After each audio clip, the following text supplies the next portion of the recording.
What you looking for? I am looking for the master. Ain't no masters here, dude. Ain't no slaves either. Is this not his fortune cookie factory? The master, he doing his wisdom thing. I seek only wisdom of the master. You want wisdom? You buy fortune cookie. Take a hike, cool breeze. Yeah, baby. Please, I must see the master. It is very important to me. Look here, chump. The master don't see nobody, especially no jive coolies. Yeah, he don't see no one who don't know how to get down, baby. Right You down. dig, bro? You too square, man. Well, dude. Let me say it so he can understand it, Jim. You go now. Chop, chop. Holy ass out of this place. Am I saying right, my man? That's good. That's good. That's good. Like asima pasta, you know? Ciao, Buenos baby. finishes. Avisen, baby. Sayonara. Catch you on the flip-flop. Sayonara. You're listening to 91 Reasons, a journey into the twisted landscape of pop culture. Keep your hands and arms inside the podcast at all times. And now, the voice, Jeff Tucker.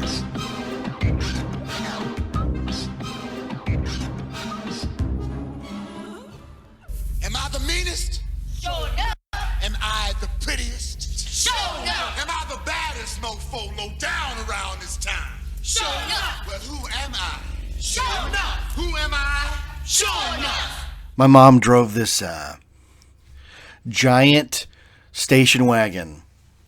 Didn't have the wood paneling on the side, but it did. It was Arctic blue, shiny Arctic, cool blue, giant station wagon. Have you ever ridden in a station wagon? Like, today's cars are so lightweight and designed a certain way, like probably stuff you don't even notice. Like when you get in the car and sit down, and you look out the front window, you can't see the hood. You just see the road. You know, they've angled it so you just see the road so that you have better visibility. But these old station wagons, you'd get in and you could see the 4 foot between the windshield and the bumper of the hood of the car. It was 4 feet before you even got to the road. I have no idea how my mother even drove this thing. Originally, we had one that was green, like olive green, like the ugliest shade of green ever. And then she got a blue one, and I just kept asking, like, why are you buying this type of car? Well, she'd go, I have a family. Everybody's together. Mom, we don't always all go somewhere at the same time. You don't need a car that big and ugly and stereotypical, you know? But no, she loved, I don't know how you even park it, you know? Rachel laughs at me sometimes because I'm so weird about parking my tiny, tiny little Honda. I can't even imagine what it was like parking a big, giant station wagon. But you know, another thing about modern life is that parking spaces have gotten infinitely smaller, even though a lot of people still drive giant SUV trucks and vehicles and off-road this and that. And you see all these, you go to a parking lot and the first 100 stalls all have compact written on it. Well, people don't listen to that. So there's always some yo-yo park taking up 3 spots. So sometimes modern life doesn't jive with modern life, if that makes sense, you know. But she had this giant station wagon, and it was the kind with the giant rear tailgate where you could open it like a door, or you could open it in the middle and it would fold down.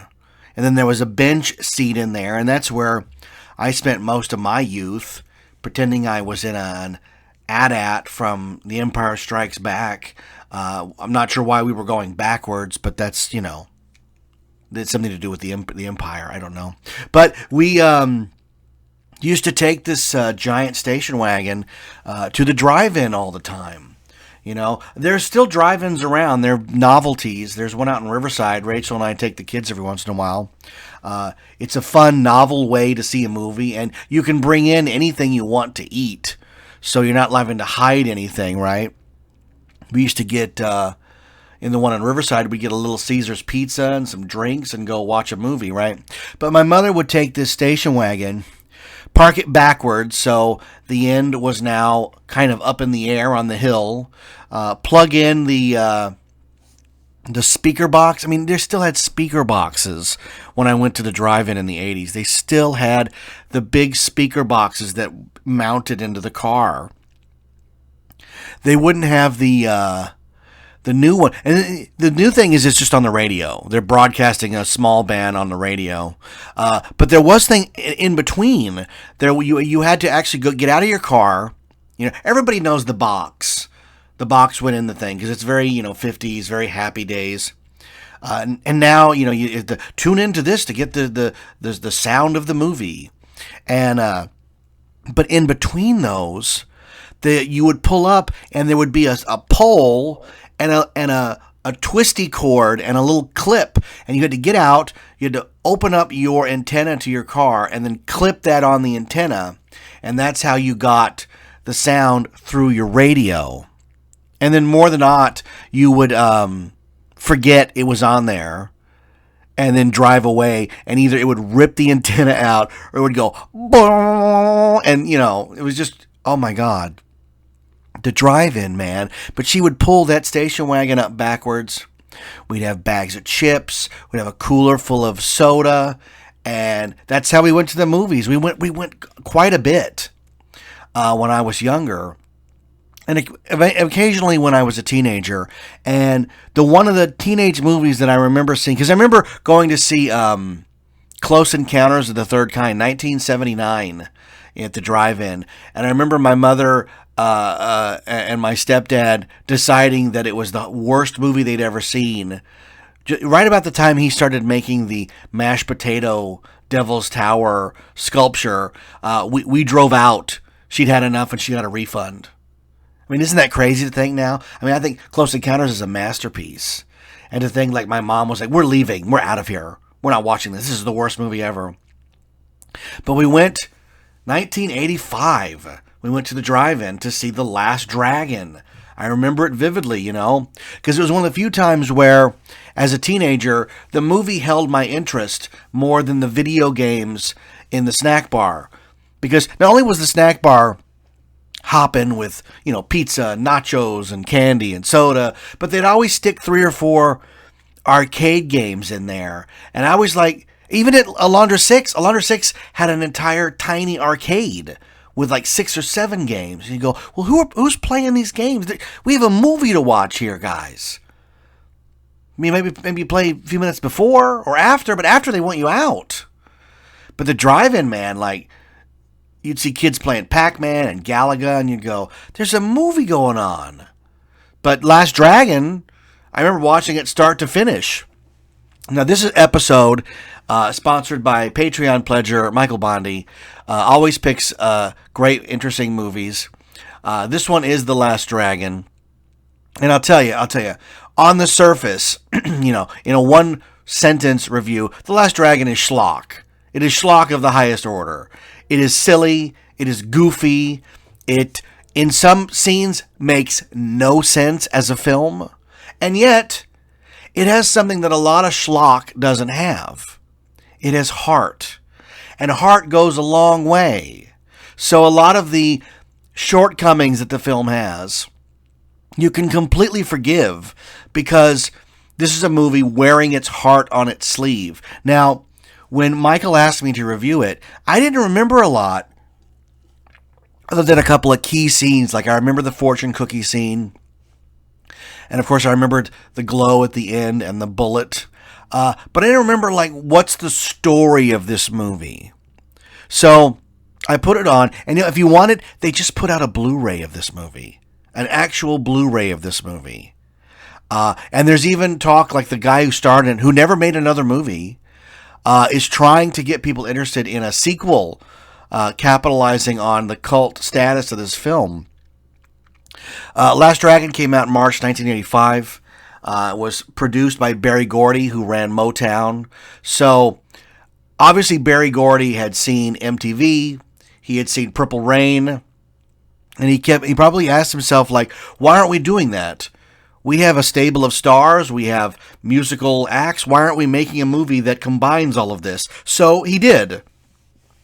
And I'll tell you, the movie is a complete conglomeration of everything he thought kids wanted to see in a movie. Let me just, real quick. So I put the movie on, and I'm watching it. Let me set this scene for you. The movie opens with our hero, Leroy Green. He's a black guy who wants to be a kung fu master. He's being trained by this wise Asian guy who's a complete ripoff of Mr. Miyagi. And Mr. Miyagi tells him, or fake Miyagi, says, your training is complete, because they show him like catching arrows and knocking arrows and stuff. And Miyagi gives him this gold medallion and tells him to go out into New York and find the master. And the master will teach him the final level of kung fu, which is the glow.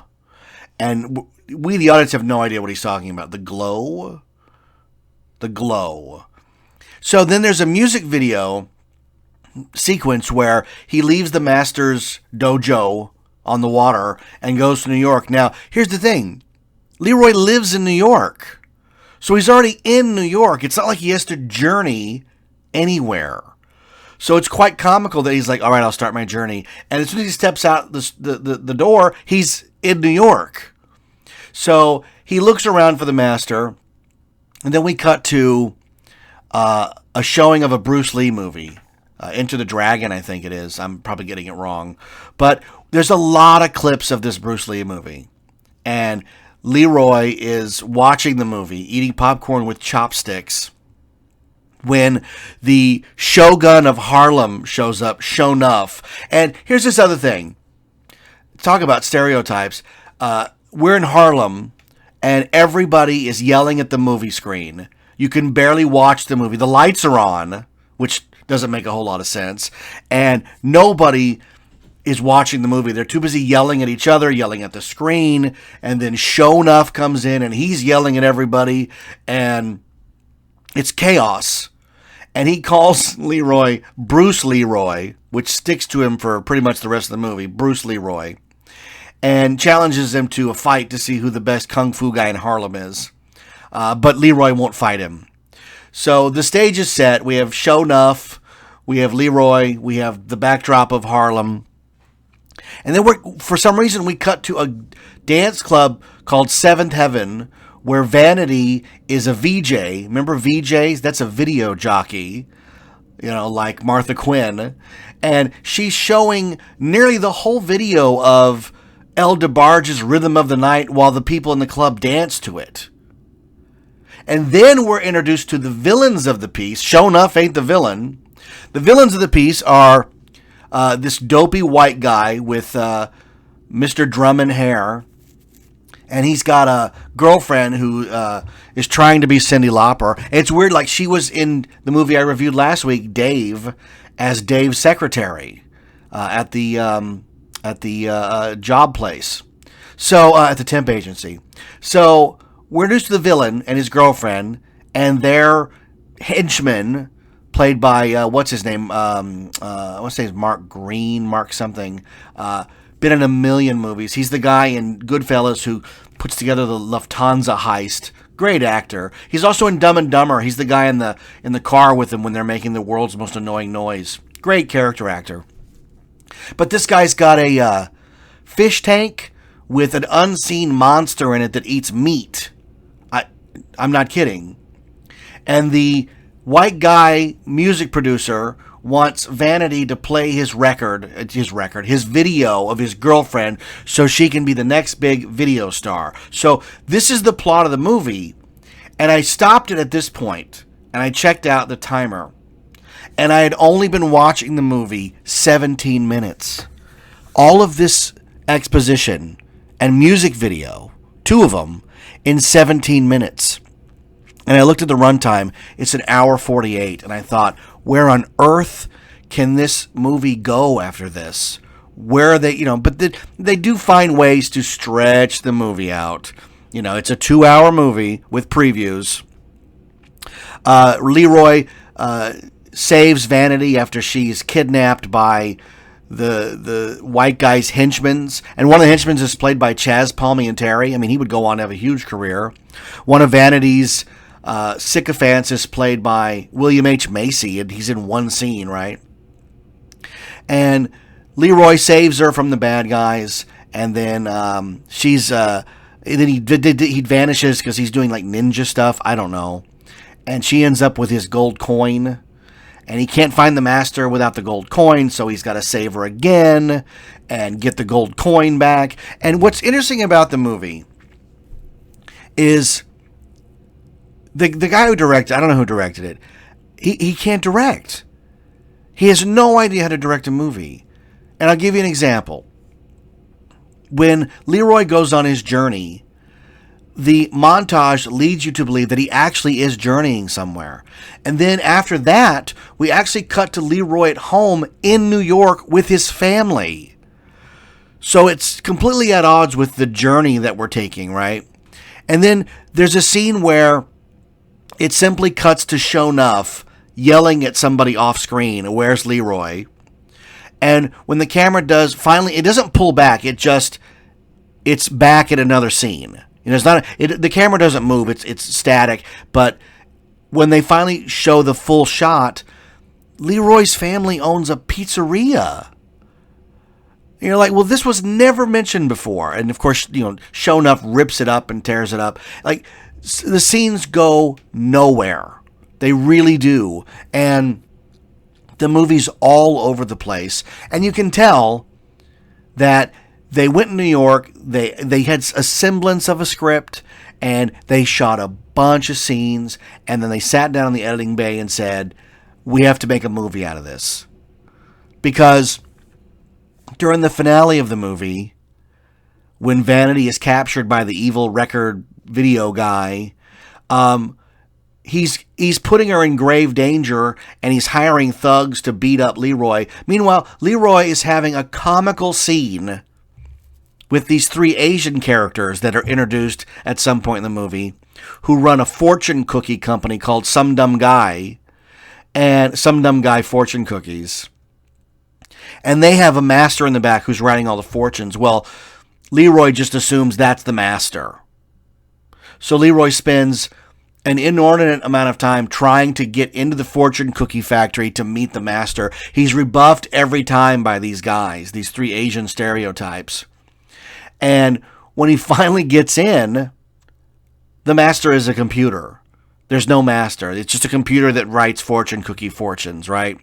So the movie takes a big cue from The Wizard of Oz, because the wizard behind the curtain is not who he says he is. And the person that Leroy's been searching the whole movie simply doesn't exist. This all-powerful master guy doesn't exist, right? And there's something to that of the fairy tale in the big city. Think Fisher King, right? And here's the thing with this movie. Movies like The Last Dragon are actually very important to cinema. They don't seem like it at the time, because I remember seeing it in the drive-in and like, oh, it's a good movie, but it's totally forgettable. It's the cotton candy of movies. It vanishes in your mouth the minute you try to find substance in it. But that's okay, because what this movie does, and what it does better than Back to the Future, I know, blasphemy, is it actually shows you what life was like in 1985. The 1985 scenes in Back to the Future are so short and so not calculated, but they're machined to show you just what you need to see. And the difference in The Last Dragon is they don't have the money for a lot of sets. The big set is the Seventh Heaven set. Everything else is just whatever they could find in warehouses. But the camera is out and about in New York, showing New York 1985. These are just as important as any kind of historical documents as far as what were people dressed like, what music did they listen to. They're little time capsules of actual moments in time, right? There's a couple of shots that even seem to me to be like guerrilla shots, like in Ghostbusters when they're just running down the street. At one point he asks a guy for directions, and the guy just sort of points. And you're like, that looks completely real. you know? And movies like this are important because they're because they're so low budget, they have no choice but to show you reality. And that's great, especially 30 years after the fact, because you can watch it and go, oh my God, that's exactly what it was like at that moment. Because the camera is not lying, it's just showing you what it sees. And I think that's important because as we move forward in time, my prediction is we're going to see a lot more period pieces. Because so many movie plots can simply be undone in an instant by a cell phone or a tablet or all of the modern things that we have. So we're going to see a lot more period pieces because you can tell better stories without those kinds of crutches, without those kinds of shortcuts. You know, imagine if John McClane in Die Hard had a cell phone. So I think we're going to see a lot more of these, 1940s, 1950s, 1980s, especially the 1980s. Everybody seems really obsessed with the 1980s. But they're only going to be pale copies of copies. And if you want to see what the 80s were really like, you have to seek out movies like The Last Dragon or Mondo, New York, or other movies that are not afraid to just go, look, we didn't have a lot of money, we wanted to make a movie, and this is what we got. And there's, again, nothing wrong with that. You can see the influences in this movie. The girlfriend of the producer is supposed to be Cyndi Lauper. You've got Vanity, for God's sakes, Prince's protege. You've got El DeBarge, The Rhythm of the Night. This is the movie that made Rhythm of the Night a hit. I mean, that's weird to think, right? Made El DeBarge, this movie. It had just enough box office clout on it. It had a $10 million budget and made 30-something million. That's a heck of a return on your investment. It's a weird thing that Motown didn't make 30 more movies after this. I mean, Berry Gordy should have put 10 more in production. You know, if you can take 10 million and turn it into 30 million, you're doing okay. Which is also interesting, Liz. There were a lot of vehicles in the 80s for people like Vanity and El DeBarge, to be in the... Remember, Madonna got her start in Vision Quest as the bar band, and that was very calculated. They put Madonna in Vision Quest because the record company was very interested in making her a star. So you can see where music and movies... This was the perfect collision right here because MTV showed that music wasn't just for the radio. You could put pictures to it and make something and make art. So many music videos are art. I'm not saying The Last Dragon is art, but it does have its place somewhere in there. It has a lot of allegiance to Bruce Lee. At one point, Bruce Leroy is even wearing the Enter the Dragon yellow and black jumpsuit. According to IMDb, it is the same one Bruce Lee wore, but I'm not buying that. I can't imagine somebody had Bruce Lee's jumpsuit and said, yeah, you guys can wear it. I mean, maybe they did. And if they did, that's amazing. But I don't know. And here's the other thing. The other thing about this film, because you've got the black guys doing kung fu, you've got Asian guys doing kung fu badly and making all the wah, wah noises, right? You've got the stereotypical evil white guy.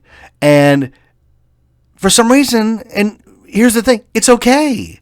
You can have all those stereotypes. Who cares? Like, I don't think you could make The Last Dragon today in our PC culture where everybody's looking to be offended at something.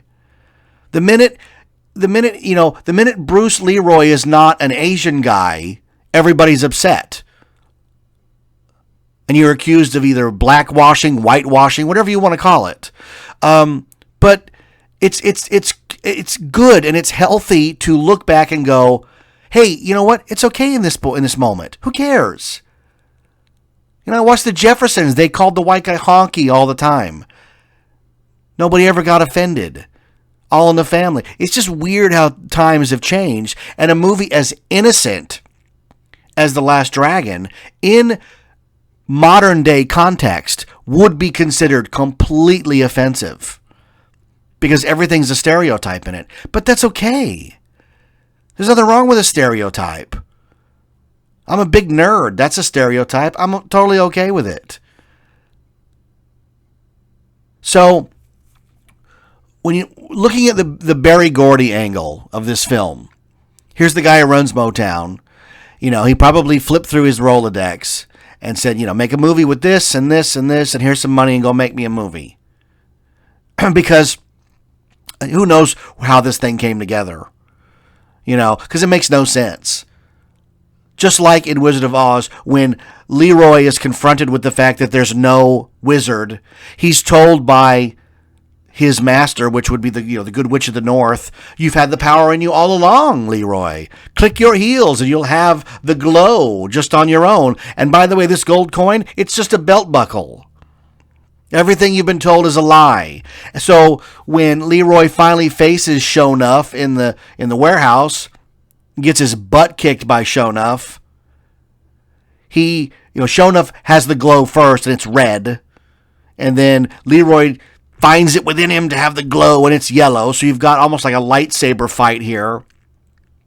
He defeats Sho'Nuff, doesn't kill him, even though he knocks Sho'Nuff into a tank of water and Sho'Nuff's obviously going to drown. He pulls Sho'Nuff to safety because, the good guy doesn't kill. Then the music producer guy shoots Leroy in the face. And the only reason Leroy is able to overcome that is that there's a single line of dialogue in the movie theater scene. In the first 15 minutes, where Sho'Nuff tells him, I hear you can catch bullets. And it's never mentioned again. He doesn't practice it. You couldn't practice it because if you get it wrong, you're dead. So when he gets shot in the face at the end, he catches the bullet. And that was like a big, I think it was probably in the TV commercial. Like that's how big a moment it was. He catches the bullet with his teeth.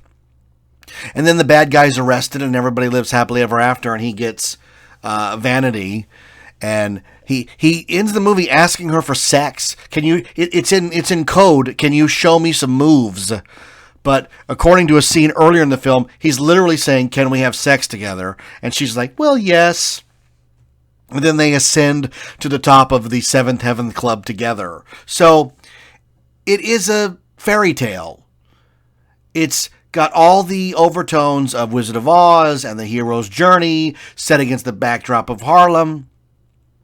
And again, why didn't they make 10 more of these? Why wasn't there a sequel almost immediately? Because, it came in that same moment of Beat Street, Crush Groove, Breakin', 2, Electric Boogaloo, all movies I saw in the theater. Breakin' 2 came out 6 months after Breakin' in the same year. Think about that. That's how fast these movies were able to be put together, how cheaply they could get made, and right into the theater. So it's weird that there wasn't a Last Dragon like the next year. They could have made 10 of these. They could have made Bruce Leroy into the same type of hero as Rambo or Chuck Norris in the 80s. I'm not kidding. I mean, they're that honest movies. I totally get it. And Berry Gordy must have just lost interest in it, or maybe it wasn't a high enough return on his investment, because here's a guy used to selling 100 million records. But for whatever reason, The Last Dragon stands alone as a one-off, a really interesting one-off. And I know it came out on video, and for a while, The Last Dragon VHS was like $150. It was really rare. I think it was released only for rental, never for sale to the public at a cheap like $9 price. It was always like 1986, 87, it would have been $60, which is a lot of money back then. Minimum wage is like $2 something. So it would have been an entire week's worth of wages to buy this movie. So it was rental only. And of course, rental copies get destroyed. So the number of copies that survive become lower and lower and lower and lower. Eventually, it got a cheapy DVD release. So, I'm sure that Berry Gordy was like, look, people want this movie. And then it just got a Blu-ray release.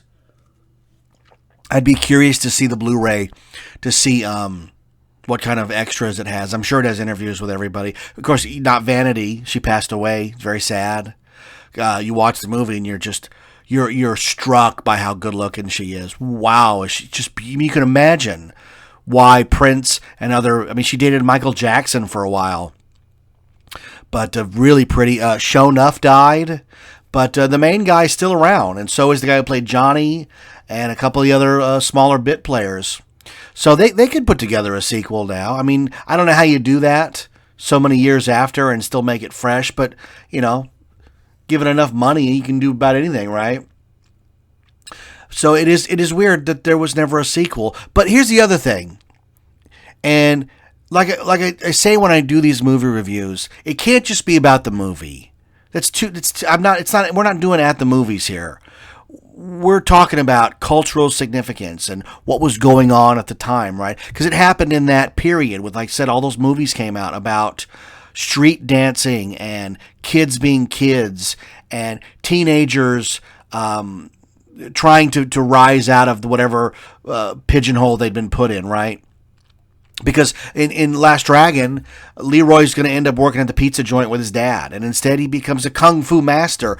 What's better than that? And for some reason, he even has his own training facility where he's training this army. You know, maybe there's the sequel, The Last Dragon's Army or something.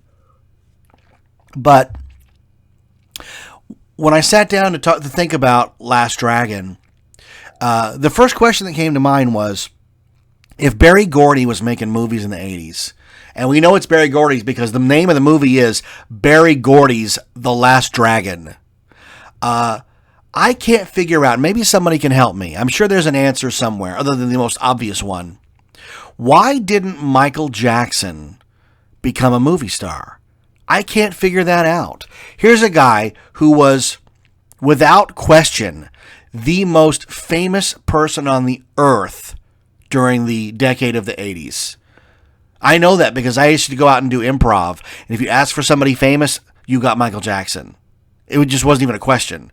You had to say, give me somebody famous like Michael Jackson so that you could avoid getting Michael Jackson as a suggestion. I know that Michael Jackson pursued a movie career because I know that the movie Hook was written for him. He was supposed to be Peter Pan in Hook, directed by Steven Spielberg, somewhere around 1984-85. So somewhere around the same time as Last Dragon came out. And for whatever reason, it didn't happen. And that movie got pushed to 91 with Robin Williams. I know this for a fact because the guy I work with at Knott's, Tim, was Peter Pan at Disneyland during that time period and actually met with Michael Jackson to give him tips on how to be Peter Pan. I've been begging Tim to come on the show. He's got the greatest stories about working at Disneyland, but you know, I gotta woo him some more. But I know Michael Jackson was attached to a whole bunch of movies in a row. And it just never happened. And he wanted to be in movies so bad. Look at Thriller. Thriller was supposed to be just a music video. He turned it into a movie directed by John Landis. He did Moonwalker. You know, have you ever seen Moonwalker? It's got a bunch of videos on the tape or the DVD, but there's also a 40-minute movie where he's the star. And I know that because I'm in it. I'm in the finale when he's singing Come Together. I'm holding a glow stick in that crowd. And then he did Ghosts, which never aired in America. It was only for the Japan market. And that was with Stan Winston, Rick Baker, one of those guys, or maybe both. And I know he pursued a lot of movie projects. And I can't figure out, because if you look at Michael Jackson, he did what? The Wiz, and he had a cameo in Men in Black 2. And I think that's it. There's nothing else of note. Even though there's a picture disc of him sitting next to E.T., and he pursued movie scripts like nobody's business. And here's a guy who had enough money that if he wanted to be in a movie, he could just fund it, like he did with Ghosts and Moonwalker. But there's no denying the charisma, the appeal of Michael Jackson. I mean, I didn't even mention Captain EO, for God's sake. Captain EO, 20-minute movie that ran for 20 years at Disneyland. I was there opening weekend. Captain EO, man. And that was directed by Francis Ford Coppola, for goodness sake. So the guy had the money, had the clout, and worked with world-class directors, John Landis, Francis Ford Coppola, George Lucas, Steven Spielberg, Rick Baker, Stan Winston. These are all people that were in his circle. And why there's no definitive Michael Jackson movie, I can't figure that out. Because he could have been or done anything that he wanted up until, History? Dangerous? That was when things started to crumble. But Thriller and Bad were massive. I mean, Thriller was the number one album of all time, and Bad was massive. And he could have parlayed that into a movie career. I can't figure out why. It boggles the mind. He had toys. He had dolls, plush toys of his animals, Presto Magics, Colorform sets, you name it. Coloring books and gloves and sing-along microphones, and no movie. And hey, I'll be honest with you. If Michael Jackson had come out with a movie in the 80s, I would have gone to see it. I went and saw Leonard Part 6 with Bill Cosby, so I would have given anybody a fair shake. And I wonder, what would that have been like? Could he have reined in his weirdness long enough to make a movie and to be somebody else? Or would he have to be Michael Jackson? Because there's no denying the talent that the guy had. And why didn't Berry Gordy, after making Last Dragon, go, look, Michael, let's make a movie. Let's not talk about it, him and Haw, but actually roll the cameras and get something, because everybody's a winner here. He could have made anything he wanted. It would have been a massive hit. That seems funny now because Michael Jackson's like a joke. But there's no denying how massively, insanely famous he was in the 80s. There's only a few people that reached that, like Elvis, Frank Sinatra, Michael Jackson. Who's the modern day equivalent? Bieber? Lady Gaga? Just so famous they can't go or do anything. But Gaga's working. She's done American Horror Story. Bieber did a concert film. Michael Jackson never even really did a concert film. So that's interesting. And when you juxtapose it against the success that The Last Dragon had, you're just stymied and flummoxed, and a lot of other fancy words as to why there isn't a Michael Jackson movie series. Because he had everything else. I mean, he could have had a Saturday morning cartoon if he wanted, But there probably was a point in his career where the people wrangling him said, look, you're so famous you don't need anything else in your life. Because in my mind's eye, I can see him as Peter Pan in Hook. And we're not talking the later years Michael Jackson missing his nose. We're talking about Michael Jackson right after the release of Thriller. If they'd figured a way to do all those effects and stuck him in as Peter Pan, it would have been a hit. But it didn't happen. Instead, Spielberg made The Color Purple. Interesting. Interesting how all that flows, right? All that fame and power and where it goes and how it moves. I just find all that fascinating. I don't know about you. I just find it fascinating. Movies that could have been, movies that came out a different way than they started. Or the idea, even crazy to think like a movie like Last Dragon was written on a typewriter. I find all that fascinating. Word processors weren't even that big a thing back then. And I know because I wrote a couple of my plays on a word processor and had to use that paper with the perforated edge with the little holes on it.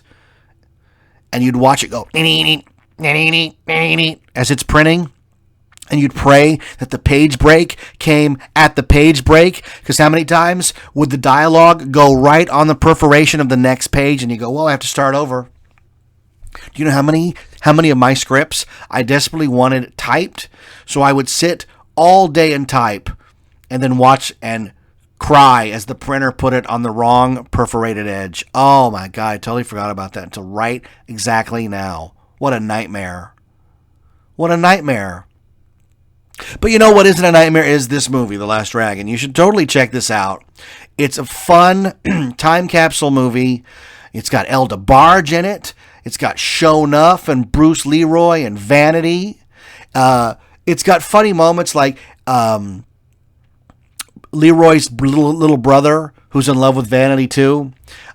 They get kidnapped at one point, and the bad guy ties him up and sits him in a chair, and he escapes by doing breakdance moves. He just starts moving his body like the worm, and the ropes just fall off, and it's hysterical. Totally hysterical. And, it's okay once in a while to put on a movie that's just fun and silly. People like to call them guilty pleasures, but again, guilty pleasure implies that it's really terrible and that your friends would be embarrassed that you're watching it. But I don't really have that. I'll watch anything, and some of it is schlock. I mean, Food Fight is schlock, and that's not even a guilty pleasure. But The Last Dragon, it's a well-done movie. It just happens to be all over the map as far as plot and the pacing. The pacing is so bad because, during the time Vanity gets kidnapped, Leroy is still having that scene with the Asian guys, and it goes on forever. And you're like, I think she's been kidnapped for 3 days, dude. And they just keep cutting back to it like they're waiting for Leroy to show up. And in the context of the movie, he's gone from one end of New York to the other. That's a good 3 or 4 hours by cab. But you're not supposed to apply that kind of reality to the movie. I totally get it. I have this argument with my wife about her soap operas because they'll do a scene where somebody opens the door. A guy will open the door and there's some girl that he hasn't seen in 20 years. And she'll go, "Oh my God." He'll go, "Julie, what are you doing here?" And then they'll stop. Then they'll go to another scene where somebody's having dinner. And they'll have dinner for 15, 20 minutes of the show and talk about whatever. And then when they cut back to the scene, the guy is still at the door. And I'll go, "Rachel, that's not how editing works. 20 minutes have actually passed. He should have her in the door or thrown her out by now." And they go, "No, we're getting back to that scene." So they just remained frozen while the other couple was eating dinner. Well, it just didn't happen. And I'm like, that's not how editing works. It hurts my brain that you're telling me that's how editing works. Oh my God. So hey, if they make a sequel, man, I'll be the first in line, and maybe I'll see it at the drive-in in my station wagon. Wouldn't that be great? And for that reason, bringing that up, the drive-in I used to go to was the La Mirada drive-in, and it's now the Santa Fe Springs swap meet. So I'm wondering, did the city of Santa Fe Springs have a battle with La Mirada and reclaim their land? Because how did suddenly it become in Santa Fe Springs when it was been La Mirada my entire youth? The questions we ask. Hey, thanks, Michael Bondi, for picking a cool movie, and I'm sorry it took so darn long to get this review up. I blame a combination of not Scary Farm and my health, which is getting better, thank God. I still have a lot of tests to go through. I'm going tonight for more blood tests. Exciting. I couldn't be more thrilled. And I saw a specialist yesterday, so they still don't know why my white blood cell count is so high, but we'll keep everyone posted. Again, thanks to Michael Bondi for his Patreon support of the show. Go on patreon.com, search 91 Reasons, and you can support the show. Every little bit helps. It all goes right to the show. You can get a shout out. I'll say thanks, or you can pick a movie to have reviewed if you've got a favorite movie that I haven't got to yet. It's all good on Patreon, and we truly and humbly thank everybody who supports the show in that avenue. And any way else you support the show is great by sharing it or liking it or whatever. The show would be nothing without you guys listening. So thank you so much. I have to go and do my laundry now because I am a world jet setter podcaster who in between episodes does his laundry. It's very, very exciting. I couldn't be more thrilled. Hey, I'm Jeff. Thanks for tuning in. I have the glow, and the glow on me is 91 Reasons. Thanks for listening to 91 Reasons. Please subscribe and leave a review on iTunes. Find us on Facebook. Is anyone even still listening?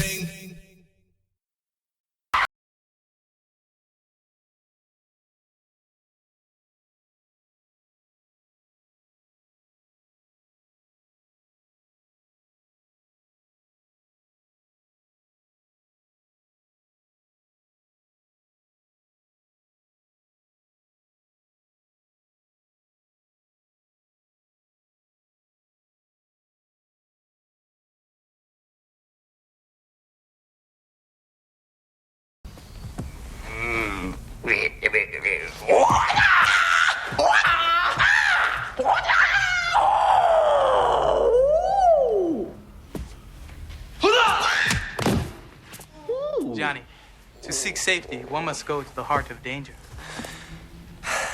Huh?